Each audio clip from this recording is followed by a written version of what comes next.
Hi, Bill Henshaw here again, your walking constitution from the San Francisco Peninsula. And today we start with an unfortunate event that many of you know that just occurred in Memphis, Tennessee. We get another murder by law enforcement. Doug, here, Tyre Nichols, I think I'm pronouncing the name correctly.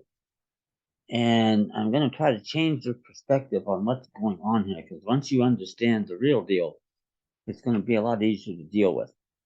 And that is with these thugs. And by the way, I'm so damn old. When I grew up, we used to have peace officers, not law enforcement thugs.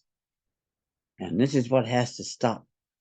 As among other things, these bastards either aren't trained or they utterly disobey their training to even stop people like Mr. Nichols, because he's not subject to the vehicle code. Can't be.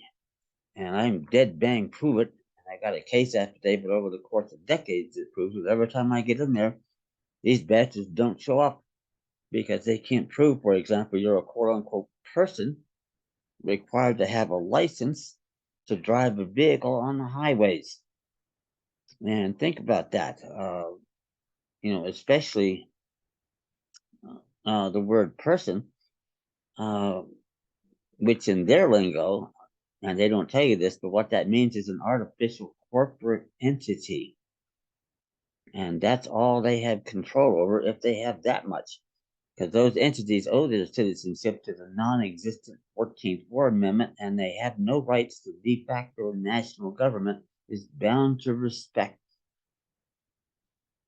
So it just simple like that. And then you get to the word license, and here's a biggie, and this covers a lot more than the DMV here. License, permission granted by competent authority to do an act that without such permission would be illegal. Black's Fourth Law Dictionary. When do we need the permission of our agents in Sacramento or Austin or anywhere else to invoke our unlimited power to contract and engage in our right to travel in a common law conveyance? It simply doesn't work. They can't prove it. They've made no effort to do it in any of the cases I've been involved in, and they can't do it. And the charges either get dismissed, or like with my sweetie, we've shown up 3 or 4 times, or 5 even in the traffic court on trial date. The law enforcement thug doesn't show up. They dismiss in the interest of justice. When's the last time you heard of a law enforcement thug being charged with a willful failure to appear, which is exactly what they would do with us? So, getting back to the case here, with Mr. Nichols, these officers are guilty of at least second-degree murder, if not first-degree murder, because they acted in a way where they didn't have any authority whatsoever, and they knew or should have known that had they been trained by their superiors, the sheriff in particular, and the governor, who has the sworn duty to see the laws are faithfully executed. Once we cut all this statutory crap out, now these incidents are going to plummet, almost through the floor, because there's simply no authority to stop anybody. Even for common law crimes, it's questionable. That's another video for another day. But this shouldn't happen, and they shouldn't have any qualified immunity, let alone absolute immunity, for acting in any official capacity, because that's not what they were doing. And the sooner that changes, I mean, my God, think about it, people. Mr. Nichols had bumped off one of these law enforcement thugs. That's first degree murder, isn't it? The Supreme Court of the United States has ruled opposite. And you can learn all about that and more of what I talk about here. Send me an email, youwinnincourt@gmail.com. We have the right to self-defense. And that's under the common law. We have it. The problem is we don't have any common law courts today. We don't have any states. We got nothing. And we need to get back to it. Back to the federated Republican form of government we're supposed to have. If that occurs, and that's not to say it's going to completely eliminate incidents like that, but they're going to plummet, all the way to the cellar, because there's simply no enforcement of statutory schemes enacted by legislatures in which we're not only not represented, but were conspicuously undefined in these state constitutions purportedly in effect now. And yeah, that does get into white supremacist stuff. You take a look at the history of this country and you'll learn quickly what that was and what it is. And the big problem with that is it only changed courtesy of the ratification with a capital RAT of the 14th Amendment, but that never occurred. The Supreme Court ruled it contemporaneously unconstitutional. It was and it is, and the justices on the court today damn well know it. And that's what we have to start to get going here, is get back to those days. It was never a perfect government, but it's only the best one ever invented. And we can make changes from there if we want to, consistent with the Constitution, not an abrogation of it. And that's important because now the current system has no recognition at all for the value of human life, no matter whose it is, the sanctity of creator endowed inalienable rights, or anything else. And the original system did. That's how we got to be the greatest nation in the history of the world in a little over 100 years, when we were operating on that system. Now we might as well be in Pyongyang, North Korea. And they too, by the way, have a democracy, aka where I come from, as an elected despotism. The only difference is they have a much higher voter turnout over there. Last election was 99%. Of course, what they don't tell you in Pyongyang, not voting is an act of treason. They just take your ass out in the courtyard, shoot you, have a nice life, don't do it again.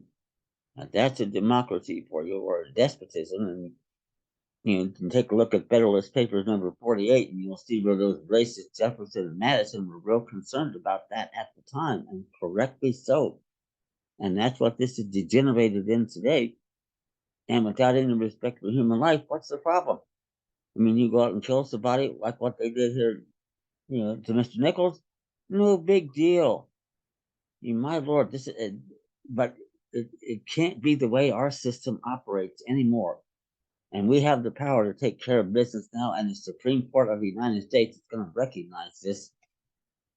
And then what happens is we get rid of these PACs that these law enforcement thugs have in the state capitol, so they can get any laws enacted that they want to, where they can apparently go scot-free.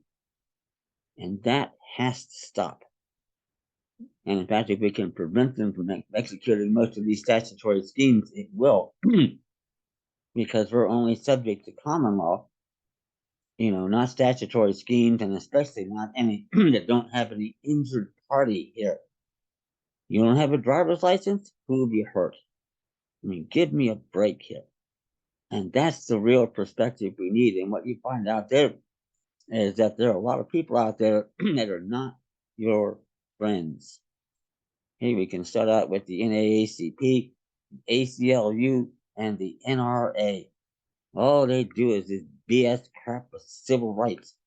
And I can prove off the top of my head, not only the 14th Amendment doesn't exist, it never has. Ruled contemporaneously unconstitutional by the U.S. Supreme Court. And these people either have to know that, or they're getting most of their money from the New York bankers. They would continue to divide and conquer BS they've been doing for at least 150 years. And that won't work. And it certainly shouldn't be allowed to work anymore. If we all get on the same side here, that's the big deal. And invoke our rights. And by the way, even inhabitants of territories, for you Asians and Africans out there, have enforceable rights, not civil rights. And that's what we need to get back to. And then you say we can fix it from there and work on things and do it the right way if we want to make changes in how the government operates and how the Constitution is interpreted. So that's the big deal with the scenario like this and all of them like this. And yes, there has been a disproportionate amount of black people involved on the wrong side of all of these things. Don't misunderstand that. But that said, they think they can do it to anybody and everybody. And yet they haven't been trained. They don't have a clue. And they never show up, at trial. So you never get a chance to get things out like we should be able to do and get tickets dismissed and thrown out on the record. That's another way we stop the bastard too, but it just doesn't happen very often, if at all. So I've gone on here a little bit, but I hope I've made some good points. You understand it. To learn more, send me an email, uwinningcourt@gmail.com, and I'll get back to you with my information and what I do. And it really is stunning. And I've been around doing it for a long time here, and I can read between the lines with current events in the Supreme Court. That's even better. And I've just changed my business card now. What it says on there is that talent hits a target no one else can hit. Genius hits a target that no one else can see. And I want to teach you how to do the same thing and get in there and invoke your rights and send them running the opposite direction. And you can do it. Send me an email, uwinningcourt@gmail.com, and I'll get my information out to you. Meanwhile, subscribe, like the videos, tell your friends, get the word out. It seems we cut out all this divide and conquer BS they've been doing for at least 150 years. The sooner, we get our way and our freedoms and our liberties, and all of this nonsense goes away at long last. Thank you.